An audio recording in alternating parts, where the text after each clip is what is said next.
Self-improvement is a scam, and what I'm going to do in this video is prove to you that it's a scam and show you an alternative that will actually get you what you want. I am sick to death of all these people on the internet telling you to, the solution to all of your problems in life, to your existential suffering and anxiety, is just to drink more water or read a book or go to the gym. It's honestly the worst advice in the world, and what I'm going to do in this video is give you the solution that I figured out. Self-improvement is just crap and it's rubbish and it doesn't work, and I'm going to explain why. Because if self-improvement worked, why do you do this?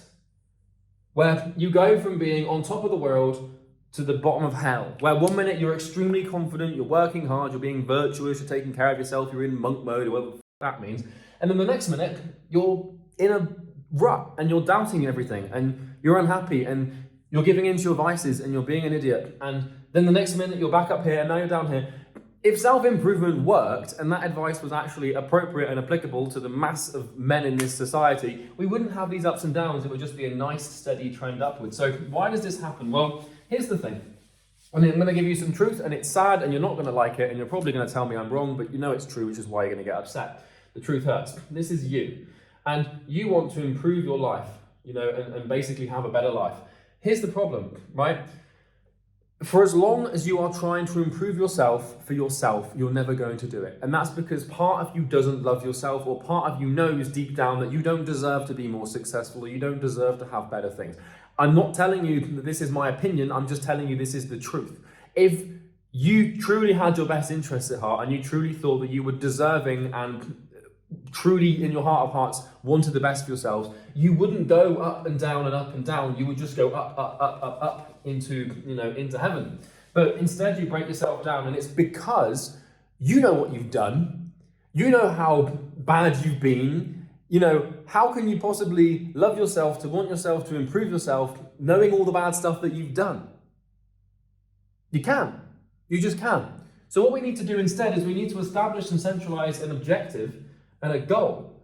Because if you're working for yourself, as in if you're trying to improve yourself for yourself, you're never going to do it. You're always going to sabotage yourself, because that's just the way the world works. But here's the thing. If you have a goal that you love and that means something to you, then you can centralize your focus and attention towards this goal, and then you can actually start to pull yourself out of the gutter through a goal. So I'm going to give you an example, a couple of examples. This could be a business. This could be a career. It could be a child. It has to be something that you love. Because God knows that you don't love yourself. And the reason that I can say that to be true is because if your life is an oscillation of success and suffering, or virtue and vice, or confidence and doubt, then half of you loves yourself, because half of you takes you up here, and half of you wants you to be successful, but then the other half of you wants you to be destroyed, because you go from being all the way up on top of the world, all the way down to the bottom, and you just oscillate between these two things. So you've got half of what you need, but half of what you don't need. And the problem is for as long as you're doing it for yourself, this is going to happen. So how I did this, and how I made $20 million online, built my dream life, got my dream home, got my dream car, got my dream everything, basically the exact life that I wanted, was through this. So what you do is you start a business, or you start a career, or you have a child. I'm not saying you should have a child if you're not ready yet, but usually the business is the most obvious one. Because what you can now do is you can set a goal, and it's that, you don't improve yourself for the sake of improving yourself. If you want your business to grow, then you must grow. So business growth is personal growth. And what starts to happen here is, if you love your business, and if you love your work, and if you love your clients, and you love the mission that you're on through your, entrepreneurial enterprising spirit, then you can actually start to get some stuff done, and you can actually start to improve yourself. Because suddenly, if you're right now drinking alcohol, let me just get a different pen here. Let's use this one. So if you're drinking alcohol, if you're playing video games, if you're watching bad websites and doing all sorts of bad stuff, then what's going to happen is your business is going to suffer, because you're going to be hungover and emotional, you're going to be wired to instant gratification and not able to think properly, and you're going to be lonely and sad and all this stupid crap. Same thing if you're smoking weed, or being a degenerate, or doing drugs or something. You're never going to get rid of these behaviors just for yourself. You're just not going to do it. Maybe you can by some pure level of discipline and willpower, But I'll tell you what you'll get rid of these things for, and that's something you love. And because part of you doesn't love yourself, you can never wholly, completely remove these things from your life. These vices will always be vices for as long as you're trying to remove them out of a place of rationale as opposed to emotion and love. And so what you do instead is you start a business, or you have a child, or something like this. To give you an example, I know a couple who smoked religiously. They smoked non-stop, just cigarettes, pack a day each. This couple. They had a baby, they stopped smoking the next day. Why? Well, it didn't make it any different. It didn't make it any easier to quit, but now they had an actual reason to. They had the baby, they didn't want the baby to be inhaling the smoke, and they also didn't want the baby to smoke when they grew up because they knew it was bad. They could never quit for themselves, but they quit for the goal. They quit for something they loved, and because they didn't love themselves in some way, shape, or form, they couldn't actually do it. So what we do instead is we pick a business and we pick a goal, and we pick an objective that means something to us, that we truly love, that actually means something. And then what we do is, he who has a why can bear almost any how. Nietzsche. What that means is we can start to justify the eradication of vices and counterproductive behaviors, because it's very hard to achieve business success if you're drunk all the time. It's possible, but it's damn difficult, because if you truly love the business and you love the goal, now you're actually going to start to get somewhere, because you have to cut alcohol out for this. The only way that you're going to justify sacrifices in your personal life, and the only way you're going to eliminate negative behaviors, is if it's unjust in the business or unjust against the goal.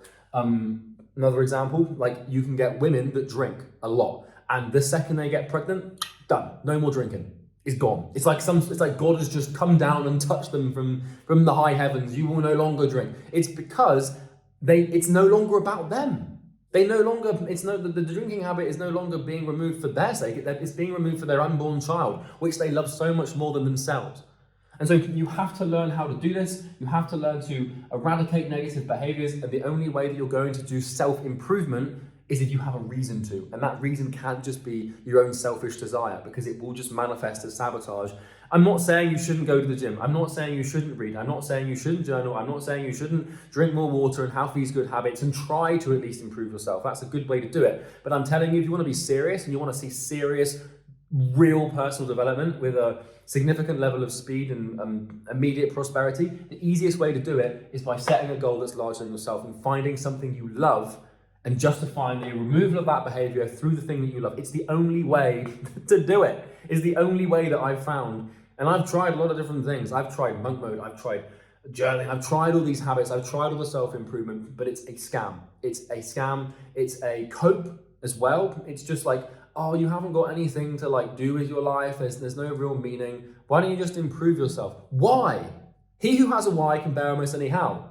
Just saying, I want to just improve myself just to improve myself is not a good enough reason to justify in your conscious and unconscious mind as to why you should actually try. You won't even bother. You might think it sounds cool, like, yeah, I'm just on self-improvement, bro. Why? What are you trying to improve yourself for? You can't justify the pain of the removal of bad habits and the pain of the introduction of good habits if there's no reason to do it, other than just to do it for yourself, which you don't even want to do anyway, because part of you doesn't love yourself, which is why you self-sabotage all the time. It's clear as day, it's obvious as hell. You need a goal, you need something you care about, and then you'll start to remove it. And this goal doesn't have to be anything grandiose. It could literally just be like financial freedom, right? It could be financial freedom. The best thing to do, however, I can tell you this for free, the best thing to do is, you've got goals like financial freedom, like 10K a month, or you want to buy a Ferrari or something like this. The problem is these are better reasons to remove these things than just to do self-improvement. But the problem is these things are still for you. Like, the goals that you have right now are still for your selfish intent. And because part of you doesn't love yourself, you're always going to self-sabotage on the way to doing these things. And it's better than nothing, but regardless, what you want to do is you want to look externally. And this is why the baby thing is a good example, because like a mother who becomes pregnant, who has a drinking habit and a drug problem, will suddenly stop those habits because it's now external, it's not about her. We care about other people and other things, like other human beings, more than ourselves.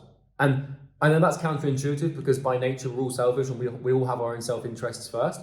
But my point here is that the easiest way for you to justify the removal of a bad behavior or the introduction of a good one is if it betters something else or someone else that you care about. For example, I've got a younger brother, he's 17. I can't have him seeing me drunk all the time. I can't have him seeing me play video games. I can't be setting bad examples, not because of me, but because of him. Do it for other people that you love. Do it for things that you love, and you will never, ever have a problem with consistency. Bye.